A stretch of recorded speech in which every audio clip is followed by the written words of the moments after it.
आज हमें यह पता लग जाता है कि वह कौन सी बुरी खबर थी जो कि यशवंत माँ अहिल्या के सामने लेकर आए थे। यशवंत माँ अहिल्या से कहते हैं कि बंगाल के नवाब सिराजुद्दौला को अंग्रेजों ने हरा दिया है और अंग्रेज उसे इसलिए हरा पाए क्योंकि उसके सेनापति मीर कासिम ने सिराजुद्दौला को धोखा दिया, जिसके कारण बंगाल का नवाब सिराजुद्दौला प्लासी के युद्ध में हार गया और अब अंग्रेजों ने बंगाल पर कब्जा कर लिया है। बंगाल उस समय भारत का सबसे अमीर सूबों में से एक सूबा था। इतने महत्वपूर्ण सूबे पर अब अंग्रेजों का अधिकार हो जाना यह एक चिंता का विषय था माँ अहिल्या और समस्त भारतवासियों के लिए। यहाँ पे जनता दरबार में मालेराव के सामने अंग्रेज अफसर आता है और वह मालेराव जी को प्रणाम करता है। मालेराव जी गुस्से में अपनी तलवार निकालने वाले ही होते हैं, पर तभी वह अंग्रेज कहता है हम आपसे दोस्ती करने आए हैं और वह मालेराव जी के सामने तरह तरह के तोहफे सामने रखना शुरू करता है। वह इंग्लिश अफसर कहता है कि मुझे ईस्ट इंडिया कंपनी के गवर्नर जनरल वॉरेन हेस्टिंग्स ने भेजा है, वह आपकी तरह हमारे राजा है। यहाँ पे माँ अहिल्या तुकोजी और यशवंत से चर्चा कर रही थी राज्य की सुरक्षा और राज्य के भविष्य को लेके।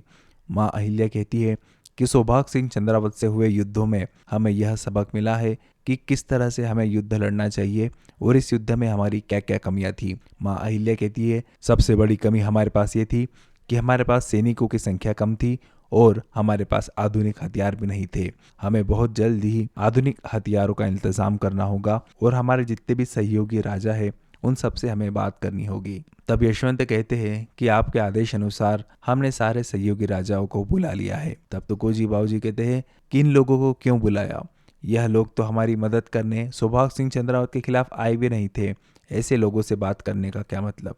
पर माँ अहिल्या कहती है कि नहीं, हमें इन लोगों से बात तो करनी होगी, आखिर ये हमारे पड़ोसी है, ये हमारे भारत के ही लोग हैं। और यहाँ पर मालेराव और यहाँ पे बताया जाता है कि वह ब्रिटिश अफसर सपेरों के खेल का, जो कि सांप को नचा रहा था, उसका आनंद ले रहा था और वह कहता है कि भारत तो सपेरों और जादूगरों का ही देश है। अंग्रेज यही समझते थे कि भारत सिर्फ सपेरों और जादूगरों का ही देश है, इस देश के पास ज्ञान विज्ञान तो है ही नहीं। अंग्रेजों की यह सोच थी भारत के लिए कि वह भारतीयों को अपने से नीचा समझते थे, अपने से हीन समझते थे, अपने से ज्यादा असभ्य समझते थे। तभी मालेराव वहां पे आते हैं और वह कहते हैं कि इन सपेरों को हमने ही भेजा था आपके मनोरंजन के लिए। तब वह ब्रिटिश ऑफिसर कहता है हाँ, हमें काफी आनंद आया इस खेल को देख के, हम आपका धन्यवाद करते हैं। तब उस अंग्रेज अफसर की पत्नी मालेराव का अभिवादन करती है और वह अपना हाथ आगे बढ़ाती है, क्योंकि अंग्रेजी परंपरा में अभिवादन इस तरीके से किया जाता था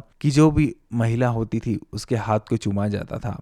तब वो अफसर कहता है कि मालेराव जी, आपको भी इनके हाथ को इस तरह से चूमना है जिस तरह से मैंने चूमा है। तब मालेराव कहते हैं नहीं, यह हमारी सभ्यता के खिलाफ है, हम इन्हें दूर से ही नमस्कार करते हैं। बिल्कुल दोस्तों, यह हमारे देश की परंपरा है कि हम नारी का सम्मान करते हैं, उसका आदर करते हैं। और फिर मालेराव जी उस अंग्रेज अफसर के साथ उसके शिविर के अंदर चले जाते हैं।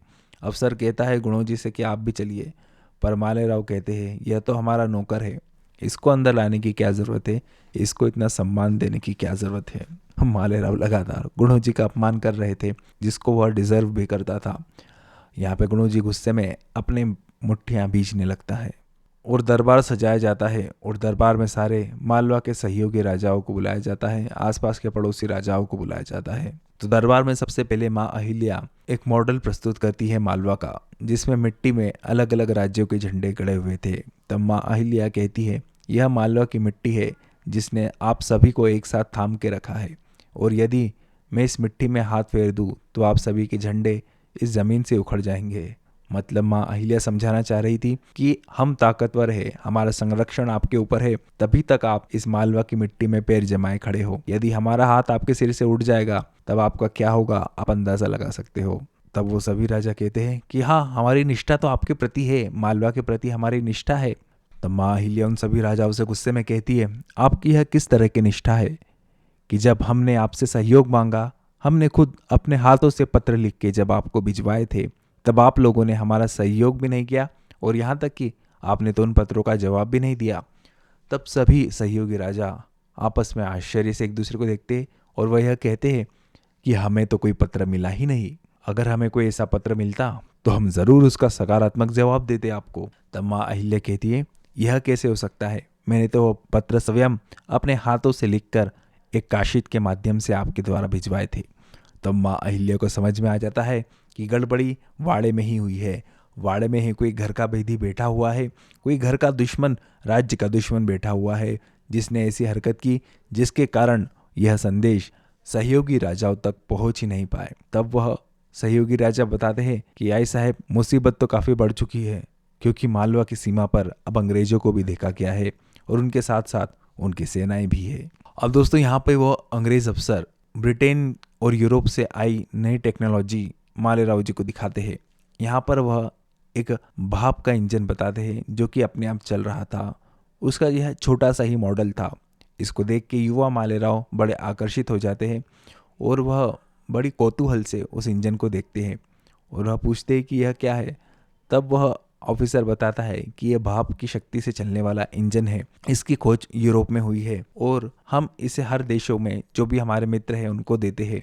यह एक इंजन 100 आदमियों का काम करने में सक्षम है, यानी कि मालवा की तरक्की 100 गुना तेजी से होगी अगर आप हमें से यह इंजन मंगवाते हैं। तब मालेराव कहते हैं, ज़रूर, हमें इस तरह की नई टेक्नोलॉजी और तकनीक की आवश्यकता है जिससे हमें मालवा की तरक्की कर सकें। तब वह ब्रिटिश ऑफिसर कहता है, परंतु इसके लिए हमें आपको कुछ ज़मीन देनी होगी हमारी कॉलोनी बसाने के लिए।